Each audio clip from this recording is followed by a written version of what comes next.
ચાલો આજે હવે પેજ નંબર આપણે જોવાનું છે 62 એક્ઝામ્પલ નંબર 3 નીચે આપેલા એપ્રિલ 2016 ના વ્યવહારની શ્રી યોગેશ કુમારની આમ નોંધમાં લખો. તો આ રહ્યું યોગેશના ચોપડામાં આમ નોંધ. યોગેશ શ્રી યોગેશના ચોપડામાં આમ નોંધ 2019 કઈ તારીખ છે? એપ્રિલ 1 પહેલો 5000 નો માલ આગથી બળી ગયો. હવે ઇમ્પોર્ટન્ટ પોઈન્ટ છે, વીમા કંપનીએ 3500 દાવાના મંજૂર રાખ્યા. માલ ટોટલ કેટલો ગયો? 5000. એમાંથી મારે વીમા કંપની પાસેથી 3500 તો લેવાના. ફરી વખત વીમા કંપની 3500 નો દાવો મંજૂર કર્યો, એનો મતલબ વીમા કંપની એવું કીધું તમને 3500 મળી જશે. તો નુકસાન કેટલું ગયું? 1500. ફરી વખત મારી વીમા કંપની પાસેથી લેવાના મારું લેણું ઉધારો. તો આ દેખો, વીમા કંપની ખાતે ઉધાર કેટલા રૂપિયા લેવાના વીમા કંપની પાસેથી? વીમા કંપની ખાતે ઉધાર 3500, નુકસાન 1500. નુકસાન બી ઉધાર હોય. શાનાથી નુકસાન થયું છે? આગળથી થયેલ નુકસાન ખાતે ઉધાર કેટલા રૂપિયા નુકસાન થયું? 1500. અને માલ કયો? તો જમા કયું ખાતું? તે ખરીદ ખાતે. કોઈ પણ રીતે માલ જાય હંમેશા ખરીદ ખાતે જમા. ખરીદ ખાતે 5000. બાબત જેમાં લખાય માલ આગથી બળી ગયો, વીમા કંપનીએ 3500 નો દાવો મંજૂર કર્યો, તેના પહેલી તારીખ પછી કઈ તારીખ દેખાય છે? 8 તારીખ. વીમા કંપનીએ દાવાના ચેકથી ચૂકવ્યા. વીમા કંપનીએ ચેક આપ્યો તો મને ચેક મળ્યો. ચેક આવે તો કયું ખાતું ઉધાર થાય? બેંક. બેંક ખાતે ઉધાર. અને વીમા કંપની આપનાર ખાતે જમા. તો તે વીમા કંપની ખાતે કેટલા રૂપિયાનો ચેક આવ્યો હશે? 3500. દાવો હોય એટલો ચેક આવે. બાબત જે વીમા કંપની પાસેથી ચેક મળ્યો તેના વીમા કંપનીએ ચૂકવ્યા તો આપણને ચેક મળ્યો. 10 તારીખો ઇમ્પોર્ટન્ટ વ્યવહાર. આગમાં નુકસાન પામેલ માલ વેચતા 200 ઉપજ્યા. હવે અહીંયા ત્યાં ખરેખર નુકસાન કેટલું હતું? 1500. એમાંથી 200 તો હજુ આવી ગયા. રોકડ આવી 200 રૂપિયા જે ભંગાર પડી રહ્યો તો વેચી માર્યો તો રોકડ આવી. રોકડ આવે તો રોકડ ખાતે શું થાય? ઉધાર. રોકડ ખાતે ઉધાર 200. હવે અહીંયા ત્યાં ટોટલ 5000 નો માલ ગયો તો એમાંથી 3500 તો વીમા કંપની આપ્યા એટલે 1500 નુકસાન હતું. પાછા એમાંથી 200 આવી ગયા તો નુકસાન હજુ ઘટાડવાનું. અને નુકસાનને ઘટાડવું હોય તો નુકસાનને પાછું શું કરી દેવાનું? એટલું જમા. અહીંયા આગથી થયેલ નુકસાન ખાતે ઉધાર 1500 હતું, ખરેખર નુકસાન હવે 1300 જ રહ્યું તો 200 ને પાછા જમા કરી દો. તે આગથી થયેલ નુકસાન ખાતે. આગથી થયેલ નુકસાન ખાતે કેટલા રૂપિયા છે? 200. ક્લિયર બધાને? ના ત્રીજી આંદોલનમાં ખબર નહીં પડી. ભંગાર જે પડી રહ્યો તો વેચી માર્યો, 200 રૂપિયા આયા તો રોકડ આવી. રોકડ ખાતે ઉધાર. નુકસાન એટલું ઘટી ગયું તો નુકસાનને ઘટાડવું હોય તો જમા કરવું પડે. આ મેં 200 રૂપિયા કરી દીધા જમા. એના પછી નેક્સ્ટ વાત, રૂપિયા 9000 નો માલ દુકાનમાંથી ચોરાઈ ગયો. આ તો પહેલા આવી ચૂક્યું છે. ચોરીથી થયેલ નુકસાન ખાતે ઉધાર કેટલું? 9000 નો માલ ચોરાઈ ગયો, 9000. અને તે ખરીદ ખાતે 9000. બાબત જે દુકાનમાંથી માલ ચોરાઈ ગયો તેના 11 પછી કઈ તારીખ તમને દેખાય છે? 13. હવે ઇમ્પોર્ટન્ટ પોઈન્ટ એક વખત આવી ચૂક્યું છે, બીજી વાર આવ્યું. રૂપિયા 5000 નો માલ પોલીસ તપાસમાં પરત મળી આવ્યો. આમ નોંધ આનાથી પલટાઈ દેવાની, પણ રકમ કેટલી લખવાની? 5000. તો આ રહ્યું ખરીદ ખાતે ઉધાર 5000. તે આ ચોરીથી થયેલ નુકસાન ખાતે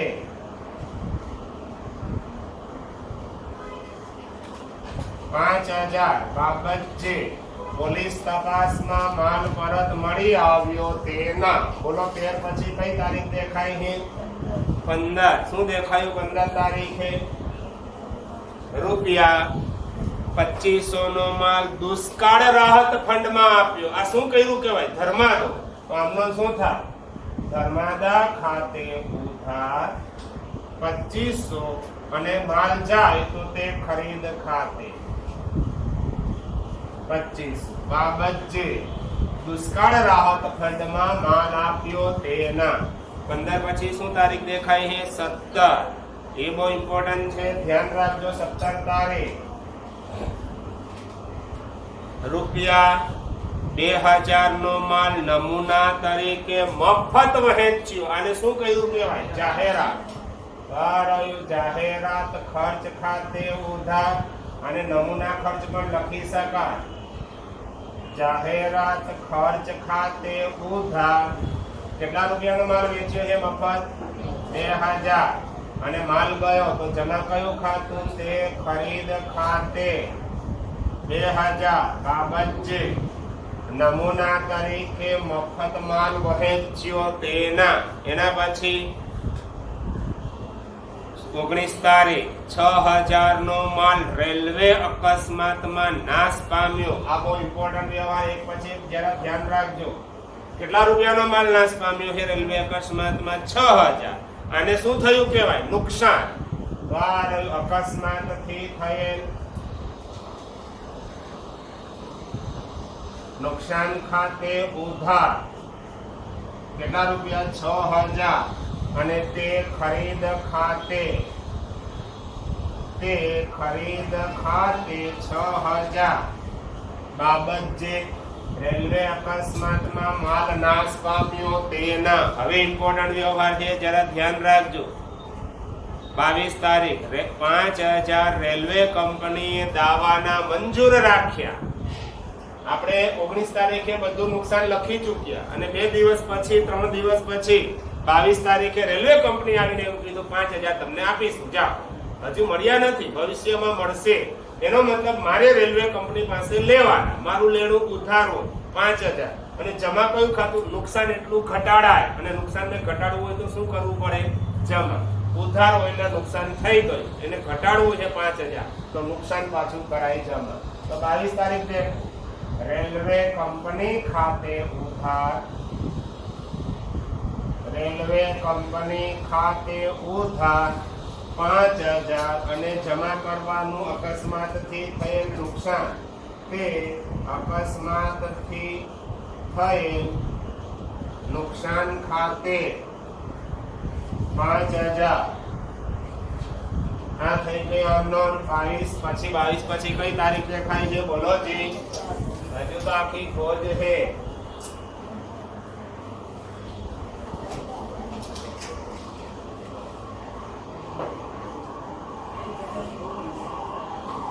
આ જમા, ઉધાર અને ખાપા. 22 પછી 24 3000 નો માલ ઘર વપરાશ માટે લઈ ગયા. અને શું કર્યું કહેવાય? ઉપાડ. ઉપાડ હંમેશા ઉધાર હોય, તો ઉપાડ ખાતે ઉધાર. કેટલા રૂપિયાનો માલ લઈ ગયા છે? 3000. ઉપાડ ખાતે ઉધાર 3000, અને માલ ગયો તો જમા કયું ખાતું? તે ખરીદ ખાતે 3000 બાબત જે ઘર વપરાશ માટે માલ લઈ ગયા તેના. બોલો 24 પછી કઈ તારીખ દેખાય છે? 25. આ બહુ ઇમ્પોર્ટન્ટ છે. આમાં 2 ઓપ્શન છે, ધ્યાન રાખજો. રૂપિયા 900 નો માલ નમૂના તરીકે મફત મળ્યો. જો વહેંચ્યો નથી, આપણને કોઈક સેમ્પલ આપી ગયું. આપણે પોતાની દુકાન હોય, કંપની વાળા આપણી દુકાનમાં સેમ્પલ મૂકી જાય. આના માટે 2 ઓપ્શન છે. નમૂના તરીકે મફતમાં માલ મળે ને એની કોઈ આમનો ના થાય. યાદ રાખ, બનતા સુધી મફત વસ્તુ આવી ગઈ, આપણને કોઈ મફત મળે એની કોઈ આપણે નોંધ કરાય? મારે પૈસા અત્યારે આપવાના છે? નહીં. ભવિષ્યમાં આપવાના છે? નહીં. તો જ્યારે નમૂના તરીકે મફત માલ મળે એ બિન આર્થિક વ્યવહાર, એની નોંધ થશે નહીં. કયા લખો? બિન આર્થિક વ્યવહાર નોંધ થશે નહીં. યાદ રાખજો, નમૂના તરીકે મફતમાં વસ્તુ મળે બિનઆર્થિક વ્યવહાર કહેવાય, એની નોંધ ના થાય. 26 તારીખ દેખો, 5000 નો માલ કમોસમી વરસાદ થતા બગડી ગયો, જે વેચતા 3500 ઉપજ્યા. રોકડ આવી કે ગઈ? આવી. કેટલી રોકડ આવી બોલો? જે 3500. માલ ગયા 5000, 3500 રોકડ મળી ગઈ તો 1500 રૂપિયા શું થયું? નુકસાન. જો 3500 તો રોકડ આવી ગઈ છે, ધ્યાન રાખજો. તો 26 તારીખ રોકડ ખાતે ઉધાર કેટલા રૂપિયા છે? 3500. શાનાથી નુકસાન થયું? વરસાદથી થયેલ નુકસાન છે. યસ. તો વરસાદથી થયેલ નુકસાન ખાતે ઉધાર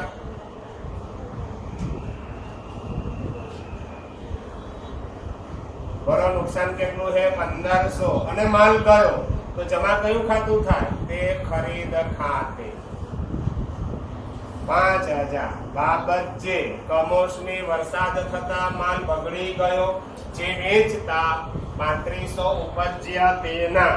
અને 30 તારીખ બહુ ઇમ્પોર્ટન્ટ વ્યવહાર છે, ધ્યાન રાખજો. નમૂના તરીકે મળેલ માલ ના વેચાણ ના કરતા ઉપજ્યા 500 રૂપિયા. હવે ધ્યાન રાખજો, પેલું સેમ્પલ તરીકે આપણી દુકાનમાં કોઈ વસ્તુ મૂકી જાય, એ ખરેખર આપણે મફત આપવાનું હોય, પણ ઘણા દુકાનવાળા શું કરશે? એ બી વેચી મારે. કોઈ એવા અભણ જેવા આવે ને, એને કઈ ખબર ના પડતી હોય, એ વસ્તુ લેવા આવે તો એને એ જ વસ્તુ પકડાઈ દે પૈસા લઈને. નહીતર ઉપર લખ્યું હોય for advertisement not for sale, પણ એની પર આમ માર્કરથી મારી કાઢી નાખે અને પછી એ વસ્તુ વેચી મારે. દુકાનવાળા જનરલી આવું કરતા હોય. તો આ તમને વસ્તુ વેચી મારી તો તમારી પાસે રોકડ આવી કે ગઈ? આવી.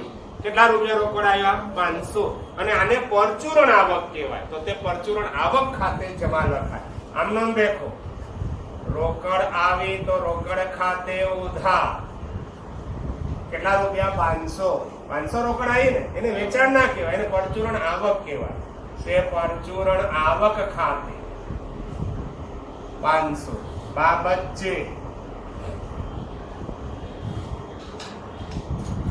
જાહેરાત તરીકે મફતમાં મળેલ માલ વેચતા રોકડ ઉપજી તેના. જાહેરાત તરીકે મફતમાં મળેલ માલ વેચતા રોકડ ઉપજી તેના. હજી આ 4 અને 5 એક્ઝામ્પલ તમારે હોમવર્ક કરવાના છે. હવે જે ઇમ્પોર્ટન્ટ ટ્રાન્ઝેક્શન સ્ટાર્ટ થાય છે એ દેખો, પેજ નંબર 63 પરના એક્ઝામ્પલ નંબર ફર્સ્ટ. રહ્યો પેજ નંબર 63, છઠ્ઠાનો પહેલો એક્ઝામ્પલ. પ્રશ્ન નંબર 6 એમાંનો પહેલો. બહુ ઇમ્પોર્ટન્ટ, પણ સ્ટાર્ટ કરતા પહેલા જેવું બોલતો જ્યારે સાંભળજો. કોઈ પણ મિલકત ખરીદો તો મિલકત ખાતે ઉધાર લખાય, તમે પહેલેથી જાણો છો. પણ મિલકત ખરીદવાનો જે નવો પોઈન્ટ બોલું એ સાંભળજો. કોઈ પણ મિલકત ખરીદવાનો કઈ ખર્ચ થાય, ફરી વખત રિમાઇન્ડ કરું છું, મિલકત ખરીદતા થયેલ ખર્ચ શું કરાય? મિલકતની કિંમતમાં શું થઈ જાય? ફોર એક્ઝામ્પલ, તમે બાઇક ખરીદો 55000, એમાં એસેસરી, ઇન્સ્યોરન્સ ને બધો ખર્ચ થાય, આરટીઓ નો ખર્ચ થયો હોય 5000. 55 માં બાઇક ખરીદું, 5000 ખર્ચ થયો. બાઇક પડ્યું કેટલામાં? 60. કોઈ પૂછે તો શું કહો છો? કેટલામાં બાઇક ખરીદી? 55 કે 60 કે 60 જ કહી. યાદ રાખો, કોઈ પણ મિલકત ખરીદો, મિલકત ખરીદતા થયેલ ખર્ચ ખાતે ના લખાય, મિલકતમાં એડ થઈ જાય, મિલકત ખાતે ઉધાર કરાય. આ નામાનો મૂળભૂત સિદ્ધાંત છે. કોઈ પણ કાયમી મિલકત ખરીદવામાં આવે ત્યારે મિલકત ખરીદતા જે કંઈ ખર્ચ થાય મિલકતમાં ઉમેરી દેવાય. એનો મતલબ મિલકત ખાતે ઉધાર કરાય, ખર્ચ ખાતે ઉધાર કરાય નહીં. તો ધ્યાન રાખજો. આપણે જોઈશું example number first, page number 63 પર. પ્રશ્ન છઠ્ઠાનો પહેલો. કૃષ્ણકાંતના ચોપડામાં આમનો. કૃષ્ણકાંતના ચોપડામાં આમનો. પહેલું છે 2019 મે 1. જો ઉપર પેલું વાંચશો તો તમને આઈડિયા આવશે. એ યાદ રાખવાના જે પોઈન્ટ છે તે વાંચી લઈએ એક વખત તો વધારે આઈડિયા આવશે. જ્યારે ધંધામાં મિલકત ખરીદવામાં આવે ત્યારે મિલકત ખાતું ઉધાર કરવામાં આવે છે, અને જ્યારે મિલકત વેચવામાં આવે ત્યારે મિલકત ખાતું જમા કરવામાં આવે છે. મિલકત ખરીદી વખતે ચૂકવેલ ખર્ચા જેવા કે દસ્તાવેજ ખર્ચ, વકીલાત ફી, સ્ટેમ્પ ડ્યુટી, દલાલી, કાનૂની ખર્ચ, યંત્ર ગોઠવવાની મજૂરી વગેરે સંબંધિત મિલકતની કિંમતમાં ઉમેરીને મિલકત ખાતું ઉધારવામાં આવે છે. જ્યારે ધંધાની મિલકત વેચવામાં આવે ત્યારે વેચાણથી નુકસાન થાય તો નુકસાન ખાતે ઉધાર કરવામાં આવે અને જો નફો થાય તો નફા ખાતે જમા કરવામાં. જ્યારે મિલકત વેચો ત્યારે ધ્યાન રાખવાનું, નુકસાન થતું હોય તો નુકસાન ખાતે ઉધાર, જો નફો થતો હોય તો નફા ખાતે જમા. પહેલો એક્ઝામ્પલ કૃષ્ણકાંતના ચોપડામાં આમ નોંધ લખો. સાંભળજો. પહેલો જ વ્યવહાર, 48,000 નું યંત્ર ચેકથી એક યંત્ર ખરીદ્યું જેને ગોઠવવાની મજૂરીના 2,000 ચૂકવ્યા. 48,000 યંત્ર ખરીદ્યું, 2,000 મજૂરીના. યંત્ર પડ્યું કેટલામાં? 50. તો મજૂરી ખાતે ઉધાર ના લખાય, યાદ રાખજો. યંત્રમાં એડ કરી દેવાય. 48 પ્લસ 2 50. તો આમનો દાવી થાય યંત્ર ખાતે ઉધાર 50,000 છે. કોઈનું નામ? કોની પાસેથી ખરીદ્યું? ના. તો જમા કયું ખાતું કરું? બોલો જી. રોકડ. તે રોકડ ખાતે 50,000 બાબતચીમાં લખાય. 48,000 માં યંત્ર ખરીદી ગોઠવવાના 2,000 ચૂકવ્યા તેના. બાબતચીમાં કમ્પ્લીટ લખાય. 48,000 માં યંત્ર ખરીદી ગોઠવણી ખર્ચના 2,000 ચૂકવ્યા તેના.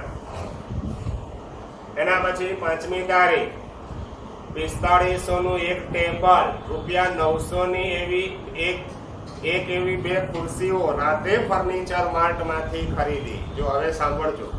4500 નું ટેબલ અને 900 ની એક એવી બે, એટલે આવું કરાય. અહીંયા ધ્યાન. 4500 તો ટેબલના પ્લસ 1800 ખુરશીના. ટોટલ કેટલા રૂપિયાની ખરીદી કરી? બોલો જી. 6,300. ખબર પડે 6,300 કેમ લાવું? 4500 નું ટેબલ, 900 ની એક એવી બે હે, એટલે 1800 થઈ ગયા. ખુરશી ટોટલ મેં ખરીદી કરી 6,300. આને ફર્નિચર કહેવાય. ટેબલ ખુરશી ખાતે ઉધાર ના લખાય, ફર્નિચર ખાતે ઉધાર. અને કોની પાસેથી ખરીદ્યું? નામ આપેલું છે રાધે ફર્નિચર માર્ટ. એનો મતલબ શાખનો વ્યવહાર છે. તારીખ કઈ દેખાય તમને? 5. ફર્નિચર ખાતે ઉધાર કેટલા રૂપિયા? 6,300. અને તે રાધે ફર્નિચર માર્ટ ખાતે 6,300. બાબત છે ટેબલ અને ખુરશી શાખ પર ખરીદ્યા તેના. ટેબલ અને ખુરશી શાખ પર ખરીદ્યા તેના. 12 તારીખ દેખો. ત્રાજવા અને વજનિયા ખરીદ્યા 32,50. ત્રાજવા વજનિયાને ડેડ સ્ટોક કહેવાય. કેમ ડેડ સ્ટોક? એમાં જીવ ના હોય એટલે ડેડ સ્ટોક. યાદ રાખજો. જ્યારે બી ત્રાજવા વજનિયા ખરીદવામાં તો ત્રાજવા વજનિયા ખાતે ઉધાર નહીં લખવાનું. કયા ખાતે ઉધાર લખાય? ડેડ સ્ટોક ખાતે. ચલો બોલો જી. તારીખ કઈ દેખાય છે? 12. અહીંયા દેખો. ડેડ સ્ટોક ખાતે ઉધાર. ડેડ સ્ટોક ખાતે ઉધાર કેટલા રૂપિયા? 3250. અને તે રોકડ ખાતે, કોઈ વ્યક્તિનું નામ નથી એટલે રોકડ વ્યવહાર છે, તે રોકડ ખાતે 3250. બાબત જેમાં લખાય ત્રાજવા અને વજનિયા ખરીદ્યા તેના. 18 તારીખ દેખો. 15,000 નું જૂનું સ્કૂટર ખરીદ્યું. સ્કૂટર ને વાહન કહેવાય. યાદ રાખજો. સ્કૂટર, કાર, મોટર આ બધું વાહન ખાતે ઉધાર. તો આ રહ્યું વાહન. બ્રેકેટમાં લખો તો લખજો સ્કૂટર. વાહન ખાતે ઉધાર. તે છે કોઈનું નામ નથી. તો કયા ખાતે જમા લખાય? રોકડ જાય તે રોકડ ખાતે. કેટલા રૂપિયાનું વાહન ખરીદ્યું છે? બોલો જી. 15,000. બાબત જેમાં લખાય જૂનું સ્કૂટર ખરીદ્યું તેના. બાબત જેમાં જે હોય એ બધું જ લખવાનું. 18 પછી 25. ધંધાના ઉપયોગ માટે 35,000 નું એક કમ્પ્યુટર ભારત કંપનીમાંથી ચેકથી ખરીદ્યું. તો જમા કયું ખાતું કરશો? બોલો જી. બેંક ખાતું. કમ્પ્યુટર ખાતે ઉધાર. આપણે કમ્પ્યુટર ખરીદ્યું છે. કમ્પ્યુટર ખાતે ઉધાર. કેટલા રૂપિયાનું કમ્પ્યુટર ખરીદ્યું છે? બોલો. 35,000. સોરી 25 તારીખ છે. 25 તારીખ કમ્પ્યુટર ખાતે ઉધાર 35,000 અને તે ચેક થી ખરીદ્યું છે તો જમા કયું ખાતું લખું? તો બેંક ખાતું. બાબત છે કમ્પ્યુટર ચેક થી ખરીદ્યું તેના. હવે 31 તારીખ શું છે? 31 તારીખ જુઓ જી. રૂપિયા 8,000 નું જૂનું ફર્નિચર વેચ્યું, બદલામાં ક્રોસ્ડ ચેક મળ્યો. ચેક આવે તો ઉધાર કયું ખાતું કરાય? બેંક. આ દેખો બેંક ખાતે ઉધાર કેટલા રૂપિયામાં વેચ્યું છે? 8,000 અને ફર્નિચર જાય તો જમા કયું ખાતું કરાય? તે ફર્નિચર ખાતું. 8,000. આ થઈ ગયો તમારો એક્ઝામ્પલ ફર્સ્ટ. ફરી પાછો complete. Next and last question હમણાં આ લેક્ચર માટેનો અહીંયા લખીશું.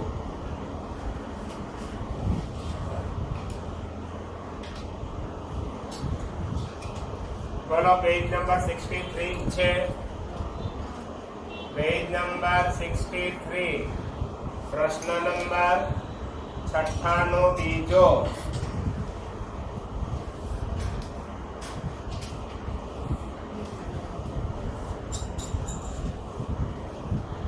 આ જમા, આ ઉધાર અને ખાપા.